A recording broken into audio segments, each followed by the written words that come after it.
ریاکاری نہ ہو, دکھاوا نہ ہو, انسان خالصتاً اللہ کے لیے انجام دے. اب اس اخلاص کو سمجھانے کے لیے میں آپ کو 2 واقعات بیان کرتا ہوں تاکہ دیکھیں اخلاص کسے کہتے ہیں. ویسے تو بہت سارے واقعات ہیں لیکن 2 واقعات جو تاریخ نے لکھے ہیں اور بھی کتابوں میں, مختلف کتابوں میں موجود ہیں. پہلا واقعہ ہے کہ اخلاص کسے کہتے ہیں. دیکھیں اخلاص, انسان اگر اخلاص سے کام کو انجام دے تو اس کا نتیجہ کیا ہوتا ہے. ہم نے بعد میں نتیجے تک بھی پہنچنا ہے. آیت اللہ مراشی نجفی, آپ نے نام سنا ہوگا, تقریباً آج اسی دور کے ہیں, تقریباً 90 میں ان کا انتقال ہوا, تقریباً کتنے 30 سال پہلے ان کا انتقال ہوا. آیت اللہ مراشی نجفی نے خواب دیکھا ایک, اور خواب میں انہوں نے یہ دیکھا کہ روز محشر ہے, اللہ کے رسول کہہ رہے ہیں علی تم ان شاعروں کو بلاؤ جو عرب کے شاعر ہیں, انہیں بلاؤ تاکہ وہ کلام پڑھیں.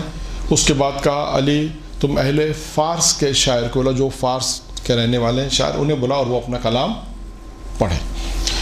آقا مرشی کہتے ہیں کہ میں نے دیکھا کہ امیر المومنین نے تبریز کا ایک شاعر شہریار, یعنی ایک شاعر تھا جو شہریار جس کا نام تھا, امیر المومنین نے اس سے کہا کہ تم نے وہ کلام پڑھو جو تم نے میرے لیے لکھا.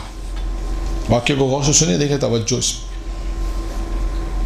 کیا کہا آقا مرشی خواب دیکھ رہے ہیں, خواب میں یہ دیکھ رہے ہیں کہ پیغمبر اسلام نے امیر المومنین سے کہا کہ علی ان شاعروں کو بلاؤ جو اہل عرب سے تعلق ہے, ان سے کو کلام پڑھ لیں. پھر کہا ان سے بلاؤ جو اہل فارس کے رہنے والے. اس میں ایک شاعر تھا جس کا نام تھا شہریار, کہا اس کو بلاؤ اور اس کو کہو کہ کلام پڑھے. تو امیر المومنین نے اس کو بلا کے کیا کہا, کہ وہ کلام پڑھو جو تم نے میرے لیے لکھا ہے. یہ آقا مرشی نے خواب دیکھا. ٹھیک ہے, آقا مرشی کی آنکھ کھل گئی. آقا مرشی نے پوچھا لوگوں سے یہ شاعر کون ہے, شہریار کون ہے. کہا یہ تبریز کا رہنے والا ایک شاعر ہے مشہور, وہ زمانے شاید اس کی اتنی شہرت نہیں ہوگی, کہا ایک شاعر ہے. تو اب آقا مرشی نے اس کو کھانے پہ بلایا, اور بلانے کے بعد اس سے یہ پوچھا نہیں بلکہ اس سے کہا کہ چند وہ شعر جو, کیونکہ وہ جب شاعر آیا کھانے پہ بیٹھا تو اسے بھی تعجب تو ہوا کہ آیت اللہ نے بلایا, بالآخر کوئی تو کام ہوگا, کوئی تو وجہ ہوگی. تو آیت اللہ مرشی نے چند وہ جو اشعار اس نے پڑھے تھے کچھ ان کو یاد رہ گئے تھے.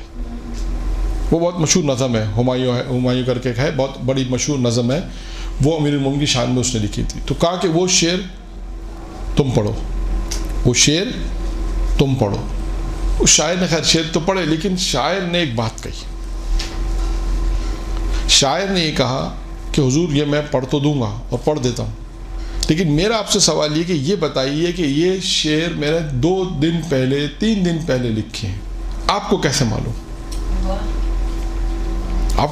کہ میں نے لکھے؟ ابھی تو یہ شعر بازار مطلب میں نے تو پڑھے ہی نہیں کہیں, یہ تو 3 دن پہلے 2-3 دن پہلے لکھے ہیں, ابھی تو میں نے لکھے ہیں, اور آپ نے اس کی مجھے 2-4 شعر کا پڑھنے کے لیے. تو اب میرا آپ سے یہ سوال ہے کہ آپ کو کیسے معلوم کہ میں نے یہ شعر علی کی شان میں لکھے؟ اب دیکھیں ہے نا سوال, ایک شاعر ہے, ایک آیت اللہ ہے. تو آیت اللہ نے اپنا پورا خواب بیان کیا. کیا کیا؟ اپنا خواب پورا بیان کیا. آیت اللہ نے ان سے کہا کہ بھائی میں نے اس طرح خواب دیکھا تھا, پیغمبر اسلام امیر المومنین سے کہہ رہے تھے کہ عرب کے لوگوں سے, علی سے کہا جو عرب کے لوگ ہیں, عرب کے شاعر, ان سے کو کلام پڑھے, اور جو فارس کے رہنے ان سے کو. تو علی نے تم سے مخاطب ہو کے کہا کہ شہریار وہ شعر پڑھو جو تم نے میرے لیے لکھے ہیں, اور تم نے یہ نظم جو ہے وہ تم نے علی کی شان میں جو شعر لکھے تھے وہ تم نے پڑھے, جس کے 2-3 مصرے مجھے یاد تھے تو میں نے پڑھ دیا. اب شاعر یہ کہتا ہے کہ جس وقت میں شعر لکھ رہا تھا اسی وقت کا وہ وقت تھا جب یہ خواب دیکھ رہے تھے. سبحان اللہ. جب آقا مرشی خواب دیکھ رہے تھے یہ وہی وقت تھا کہ جب وہ شعر لکھ رہا تھا. دونوں کا ٹائم سیم تھا. ایک بات, اچھا یہ بات یہاں پہ ختم ہو گئی. اس نے بتا دیا کہ حضور یہ تو میں نے 3 رات پہلے رات کے وقت لکھ رہا تھا. تو آقا مرشی نے کہا اس رات تو میں خواب دیکھ رہا تھا. ایک شاعر نے کلام لکھا, ایک آیت اللہ نے خواب دیکھا. اب سوال آپ سے, اس میں ہمارے لیے کیا پیغام ہے؟ اس پورے واقعے میں ہمارے لیے کیا پیغام ہے؟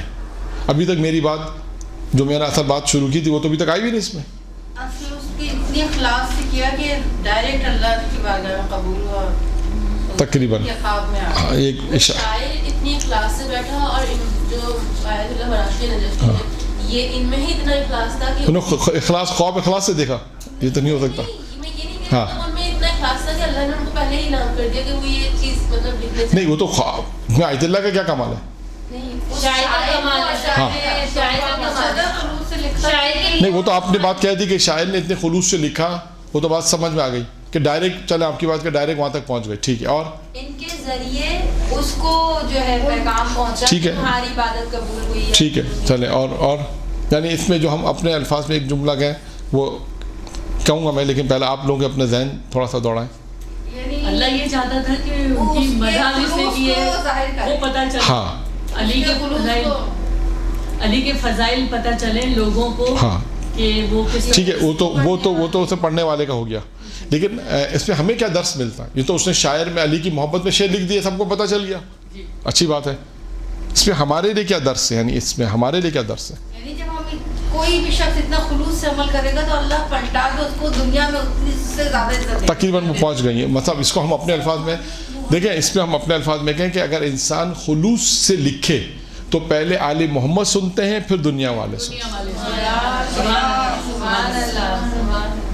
اس کو اس طرح بیان کر, یہ اخلاص, یہ امیر المومنین. اور کیونکہ دیکھیں ولادت کا دن ہے تو اتفاق سے واقعہ بھی امیر المومنین کا تھا, یہ بھی امیر المومنین عطا کیا. اب دوسرا واقعہ بھی امیر المومنین کہ ایک عرب میں نجف اشرف کا واقعہ ہے, وہاں پر لوگ اپنی محبت سے لکھتے تھے. ایک غیر معروف شاعر, غیر معروف شاعر, جو شاعر جسے شاعری بھی شاید اتنی نہیں آتی تھی, اس نے 4 مصرے لکھے اور امیر المومنین کی زری میں ڈال دی.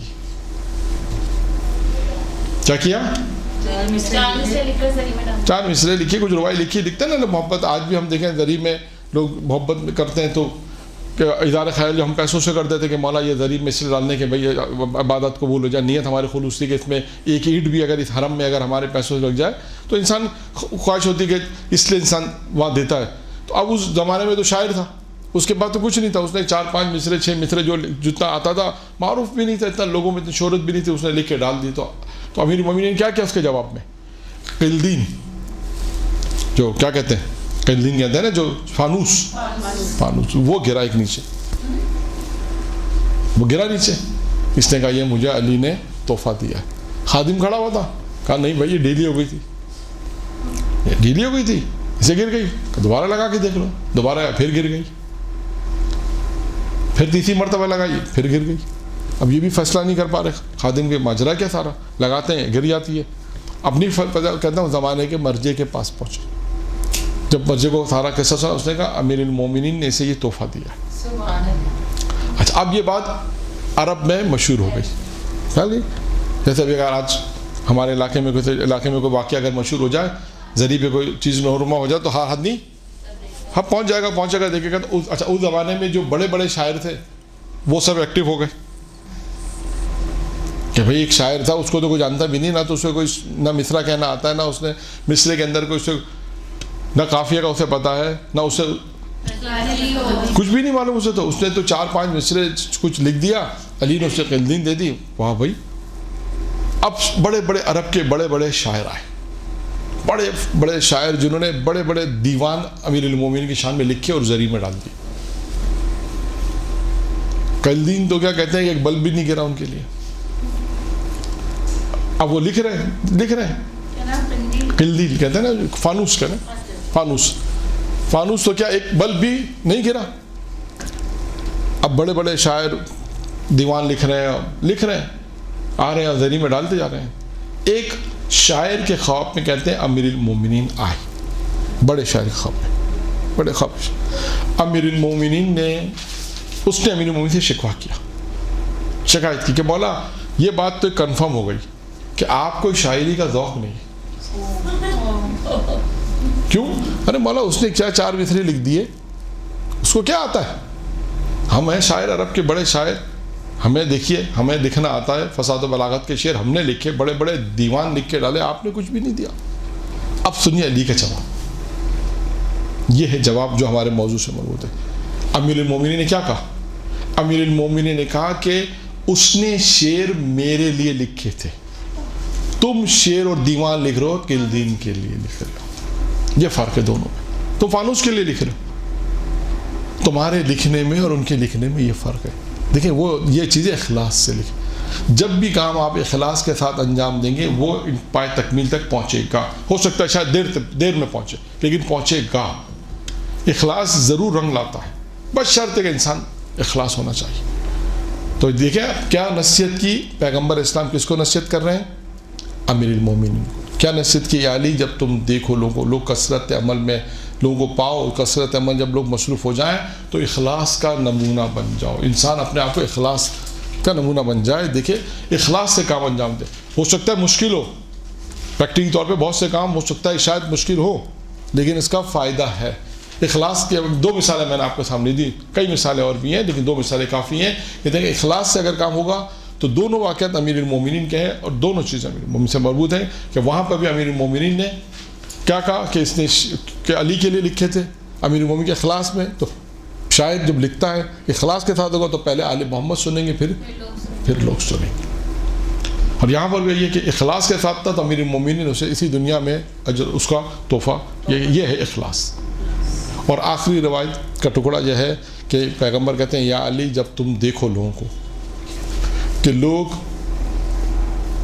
یعنی لوگوں دیکھو کہ لوگ اللہ کی جو مخلوق ہے وہ آپس میں ایک دوسرے کے لیے قربت کے لیے بے چین ہو جائے، یعنی آپس میں ایک دوسرے سے تعلقات کے لیے بے چین ہو جائے. یا علی جب تم دیکھو لوگوں کو کہ لوگ آپس میں ایک دوسرے سے قربت کے لیے تعلقات کے لیے بے چین ہو جائیں تو تم اس وقت اللہ سے اپنا ارتباط پیدا کرو. یہ ہے چھٹی اور آخری چیز کیا ہے؟ یا علی جب تم دیکھو لوگوں کو، لوگ آپس میں ایک دوسرے سے قربت پیدا کرنے میں یا ایک دوسرے سے تعلقات پیدا کرنے میں بے چین ہو جائے. ہوتا ہے نا کبھی فلاں سے تعلقات پیدا کرو، فلاں سے تعلقات پیدا کرو. کیوں؟ کہ فلاں سے تعلقات پیدا کریں گے تو بہت فائدہ ہوگا، اس سے کام لیں گے، اس سے کام لیں گے. کہا جب ایک دوسرے سے جب دیکھو ایک دوسرے سے تعلقات کے لیے بے چین بے قرار ہو جائے تو تم اس وقت کیا کرو؟ اللہ سے اپنا تعلق پیدا کرو. یعنی اصل ارتباط انسان کا کیا ہے؟ کس سے ہونا چاہیے؟ اللہ سے ارتباط ہونا چاہیے. تو یہ 6 نصیحتیں تھیں پیغمبر اسلام کی امیر المومنین کو. اور آئیے پھر اس کے بعد آج کی ایک اور روایت.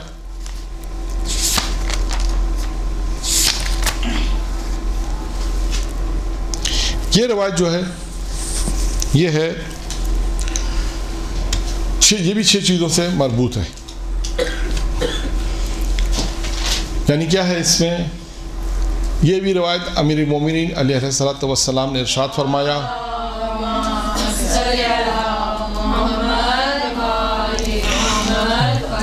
جو شخص 6 چیزوں کو اپنے اندر جمع کر لے، جو شخص 6 چیزوں کو اپنے اندر جمع کر لے تو جنت اس کی طلبگار ہوتی ہے اور دوزخ سے وہ آزاد ہو جائے گا، دوزخ سے بھاگے گا اور جنت اس کی طلبگار ہے. کیا کرے وہ؟ 6 چیزیں اپنے اندر اگر جمع کر لے تو کیا ہوگا؟ جنت کا حقدار نہیں، جنت اس کی طلبگار. فرق ہے دونوں میں. یعنی ابھی ایک روایت آئے گی، پہلے بھی ایک موضوع ہم نے توفیق ہوئی تھی پڑھنے کی، پہلے بھی ایک موضوع ہم نے پڑھا تھا وہ کون سے اعمال ہیں کہ جس کی بنا پر انسان جنت میں جاتا ہے. 14-15 عمل بیان کیے تھے، وہ کون سے عمل ہیں جس کی وجہ سے انسان جنت میں جاتا ہے. یہاں پر بھی ایک روایت ہو سکتا ہے آج بھی آئے گی ایک روایت امیر المومنین فرماتے ہیں کہ 6 چیزوں کو اپنے اندر جمع کر لو. جو شخص بھی 6 چیزوں کو اپنے اندر جمع کرے گا وہ جنت اس کی طلبگار ہو جائے گی اور دوزخ سے آزاد ہو جائے گا. اب آئیے 6 چیزیں کیا ہیں؟ سب سے پہلی چیز کیا ہے؟ امیر فرماتے ہیں جو کوئی بھی اللہ کی معرفت حاصل کر لے، اللہ کی معرفت حاصل کر لے گا، اللہ کی معرفت حاصل کرے گا تو اس کی اطاعت کرے گا. اب دیکھیں اس میں 2 پہلو ہیں ان روایتوں میں. معرفت ہوگی اطاعت. اچھا اب سوال ہے کہ معرفت کیسی ہونی چاہیے؟ یعنی معرفت کسے کہتے ہیں؟ ایک سوال یہ بھی ہے نا آپ کیا دیکھیں یہاں پہ معرفت یعنی بعض اوقات معرفت ہوتی ہے انسان اللہ کو پہچان لے. جیسے بعض روایتوں میں ہے کہ جو ہے کہ توحید میں جو بحث آتی ہے کہ اگر اللہ کو انسان نے کسی طرح بھی پہچان لیا اللہ ہے, دلیل وجود خدا پہ اس کو دلیل مل جائے تو وہ اس کے لیے کافی ہے. چھوٹی بھی دلیل مل جائے تب بھی کفایت کرتی کہ ہاں اللہ کا وجود ہے, یعنی یہی معرفت اس کے لیے کافی ہے, اس کو اللہ کی اطاعت کرے. یعنی بہت سے ایسے لوگ ہیں جنہیں آج تک شاید ہو سکتا ہے جو اللہ کو نہیں مانتے, اس کی بہت سی وجوہات ہیں. اگر اللہ کی معرفت حاصل کر لے تو اس کی اطاعت کرے گا. اب یہ معرفت کی میں ایک مثال آپ کو دے دوں. پہلی ایک مثال یہ ہے کہ جناب حضرت داؤد نے پروردگار عالم سے سوال کیا. اب دیکھیں یہاں پہ مراد معرفت کی کیا ہے. معرفت جو اللہ کی معرفت عطا کرے گا, معرفت مختلف جیسے ہو سکتی ہے. میں ایک مثال آپ کو دے رہا ہوں, ٹھیک ہے, تاکہ معرفت کا ایک پہلو یہ بھی ہے, یعنی یہ معرفت خدا کہ انسان اس طرح معرفت خدا کو حاصل کرے. یہ ایک مثال ہے. ممکن ہے آپ سوال کریں کہ معرفت سے کیا مراد ہے. دیکھیے میں نے عرض کیا توحید کی بحث میں ایک آ گیا ہے کہ اس نے اطاعت یعنی خدا کے وجود پہ اسے دلیل مل گئی, یہی کافی ہے اس کے لیے, اور اس کے بعد اطاعت اللہ کی اطاعت کرے گا. یہاں پر بھی یہی ہے کہ وہ شخص جسے اللہ کی معرفت. اب معرفت سے کیا مراد ہے؟ آئیے جناب داؤد کا قصہ. جناب داؤد نے پروردگار سے سوال کیا, کیا خداوندہ جنت میں میرا پڑوسی کون ہوگا؟ سنا ہوا قصہ آپ نے؟ کون سا قصہ ہے؟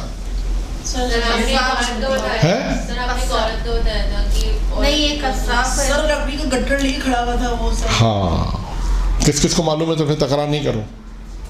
نہیں معلوم؟ اچھا پھر تو تکرار کر دیں, ٹھیک ہے. ایک ووٹ کی تو کوئی بات نہیں, اچھی بات ہے, ٹھیک ہے.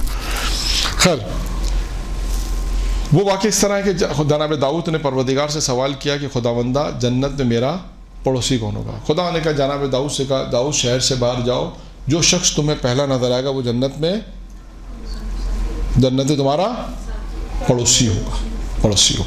جناب داؤد نکلے شہر سے باہر, کیا دیکھا؟ جناب متا, جناب یونس کے والد جناب متا ہیں.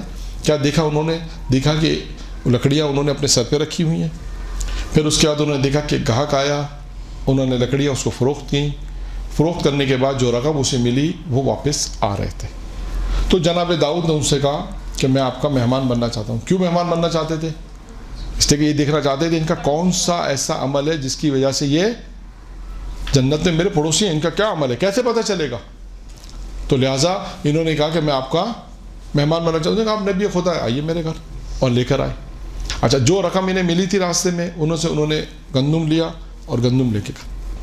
اب لکھا ہے کہ جب وہ گندم جو لیا اس کے بعد جو اس کی روٹیاں بن کے جب ان کے سامنے آئیں, یعنی کھانا کھانے سے پہلے جب روٹی بن کے اب کھانا کھانا ہے, کہتے ہیں کہ جناب داؤد نے دیکھا کہ جناب متا کے جو والد تھے, دیکھا کہ روٹی کھانے سے پہلے یعنی کھانا کھانے سے پہلے کہتے ہیں پروردگارا خداوندہ وہ لکڑیاں کاٹی, میں نے جو لکڑیاں کاٹی وہ خلق تو نے کی تھی.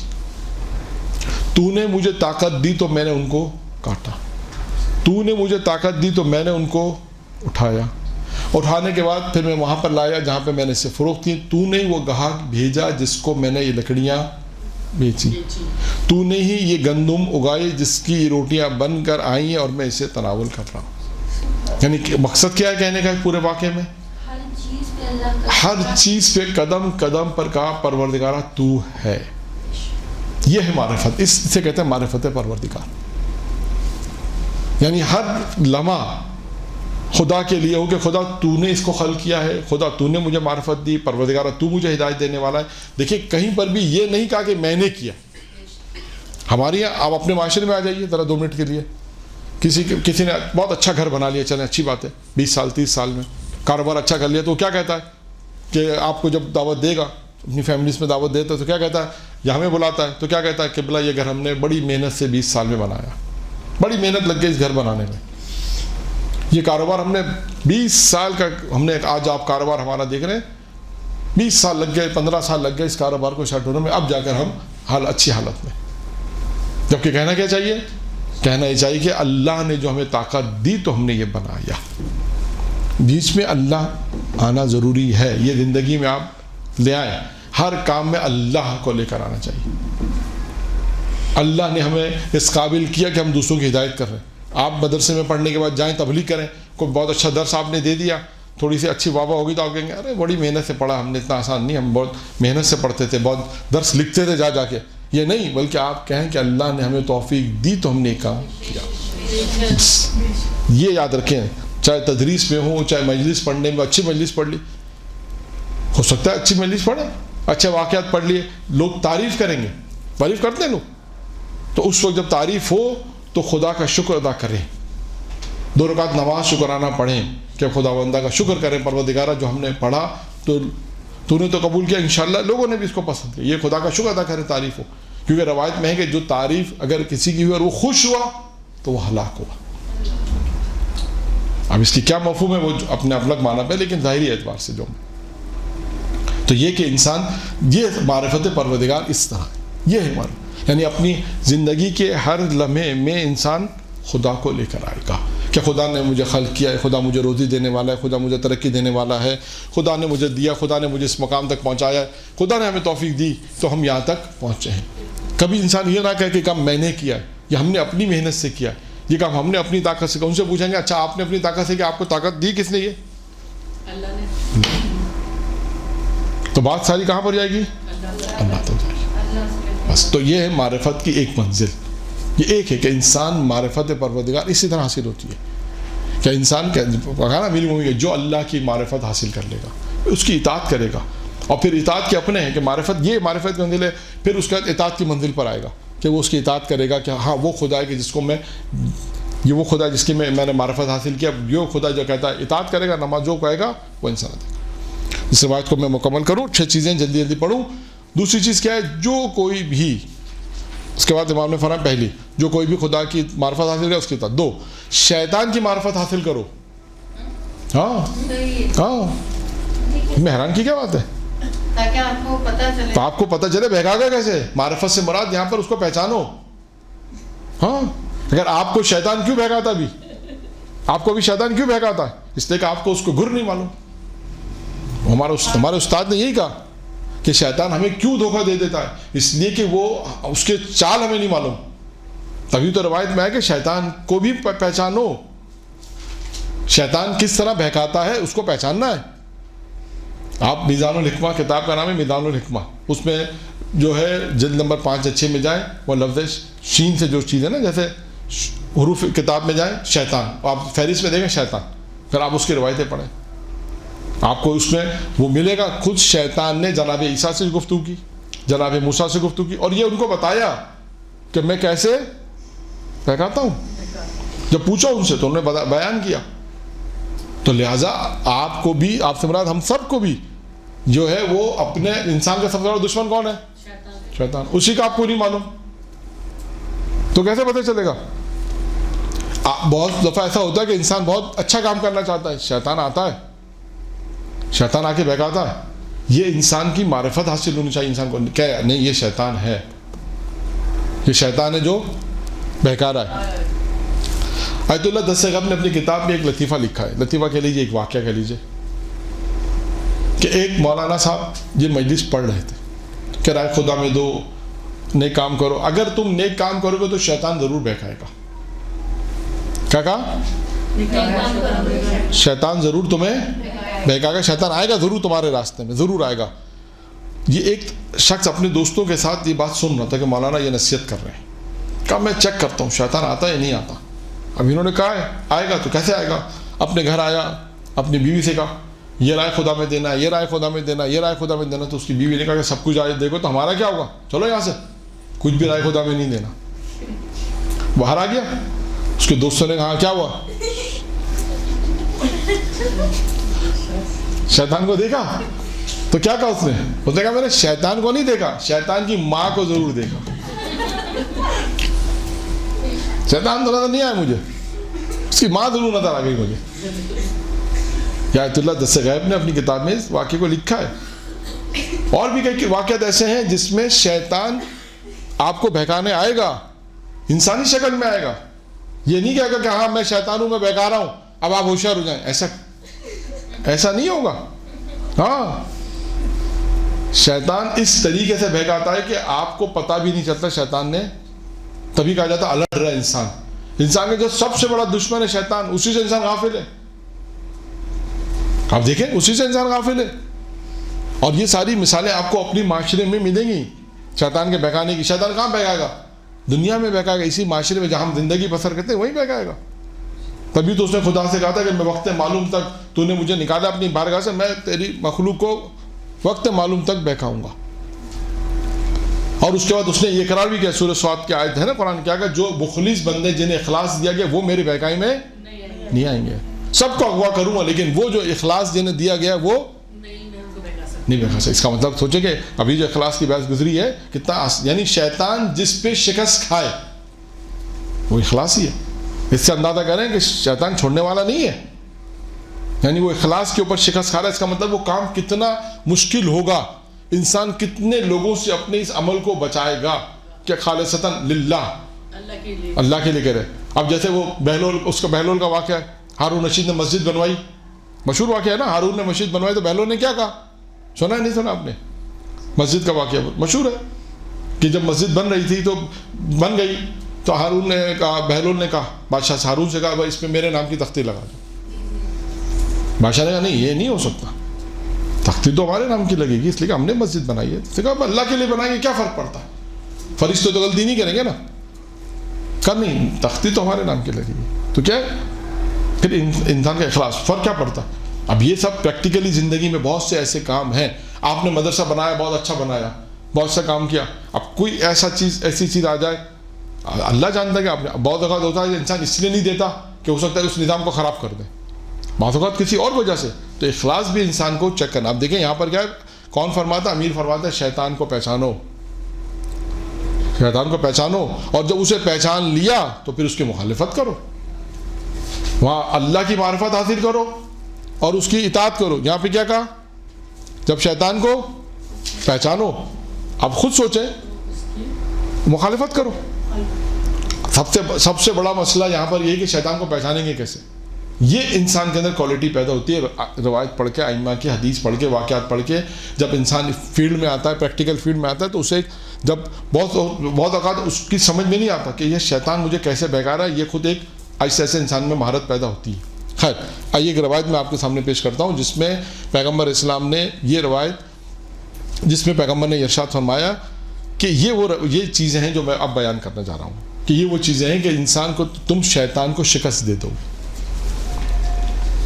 پیغمبر سے بات ایک شخص آ کے کہتا ہے مجھے نصیحت کرے, وہ نصیحت کریں جو مجھے, وہ چیزیں جو مجھے جنت میں لے جائیں. کیا کرے, وہ چیزیں جو مجھے جنت میں لے جائیں. یہ روایت میں نے اس والے درس میں بھی بیان کی تھی, آج سے شاید 1.5-2 سال پرانا درس تھا, اب نہیں معلوم آپ کا بیچ تھا, کون سا بیچ تھا, کہ جس میں وہ موضوع تھا کہ وہ کون سے اعمال ہیں جو انسان کو جنت میں پہنچاتے ہیں. یہ اس میں بھی یہ روایت ہے. اور یہاں پہ کیونکہ اس کو اس عنوان سے بیان کیا کہ اس میں پیغمبر نے کہا کہ شیطان پر تمہارا غلبہ ہو جائے گا, شیطان پہ تمہاری کامیابی حاصل ہوگی.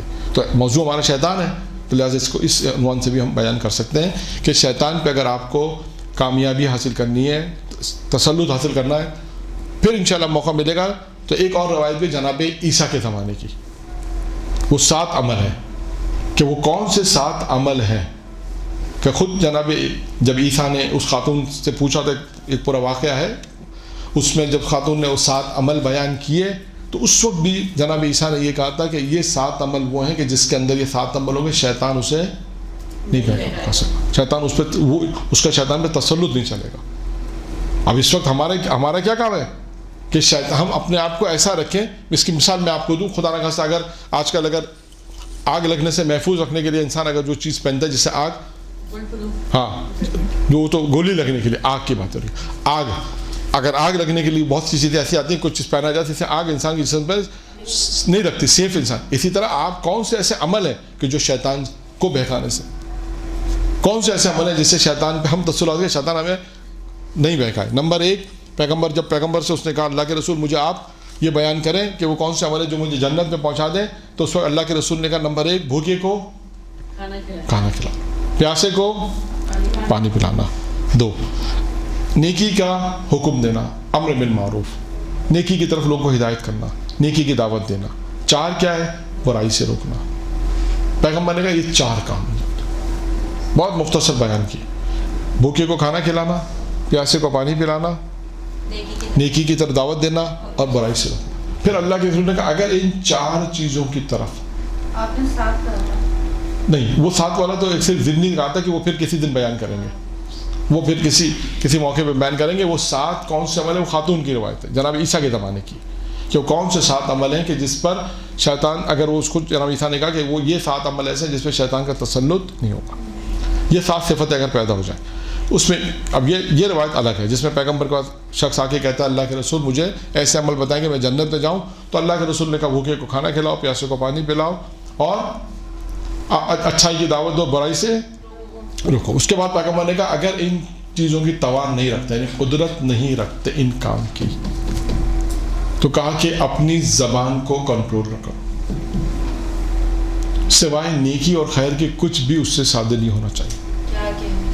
کہ اگر ان 4 چیزوں کی توان نہیں رکھتے تو یہ اپنی زبان کو کنٹرول کرو، اپنی زبان کو قابو میں لاؤ، اور زبان کو قابو میں لاؤ اور سوائے اچھائی اور خیر کے اس سے کچھ چیز نکلنی نہیں چاہیے. پھر پیغمبر نے کہا کہ یہ 5 یعنی چیزیں، یعنی یہ وہ چیزیں ہیں کہ جو تمہیں میں نے بیان کی ہیں تو تم شیطان اسی صورت میں تم شیطان پر کامیابی حاصل کر سکتے ہو.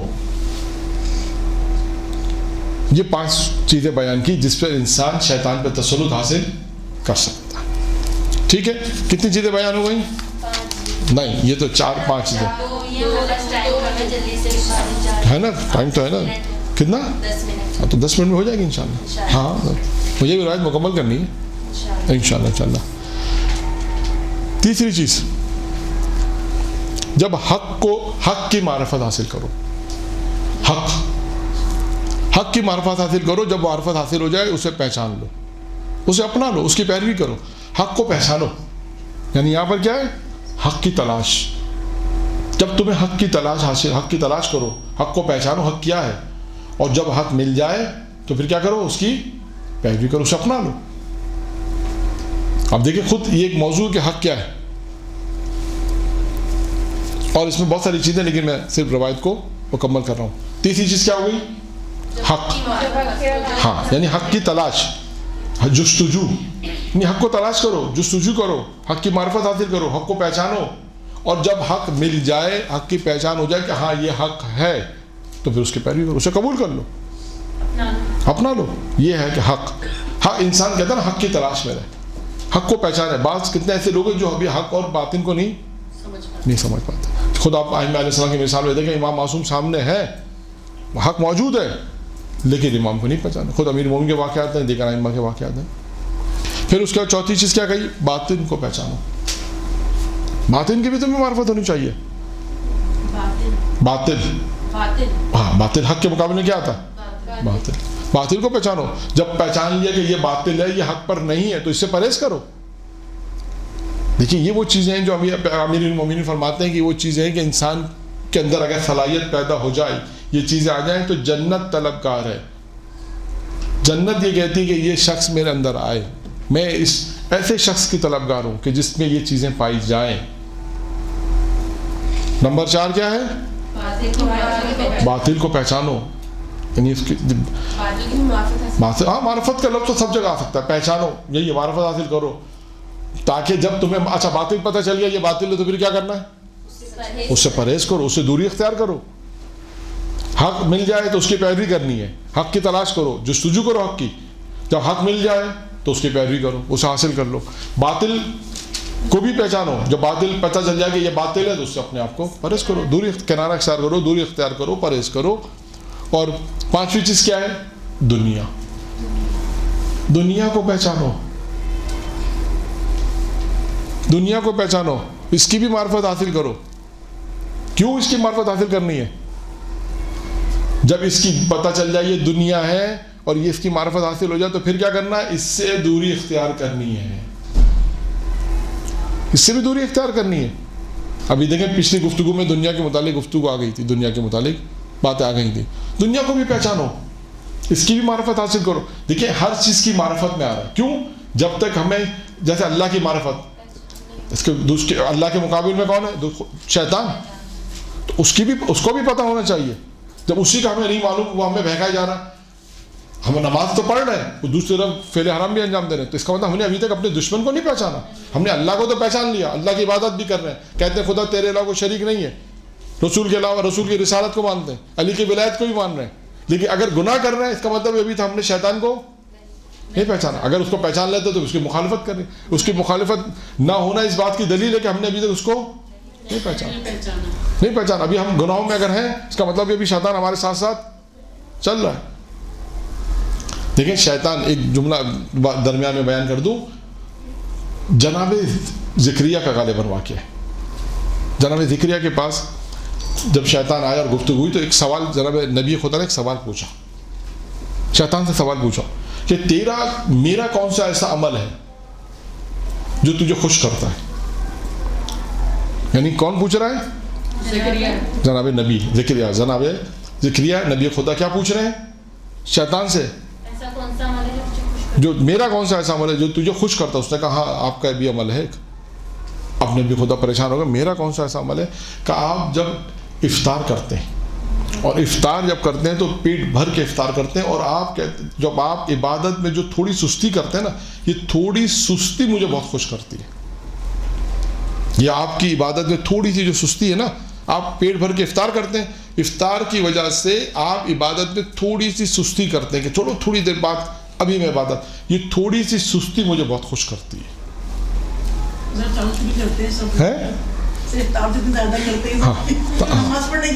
نعمت نہیں ہوتی. تبھی کبھی کہا جاتا ہے کہ نماز اذان ہو جائے تو پڑھ لے, اس کے بعد افطار کر لے. خیر بارہ اس کے اپنے وہ ہے.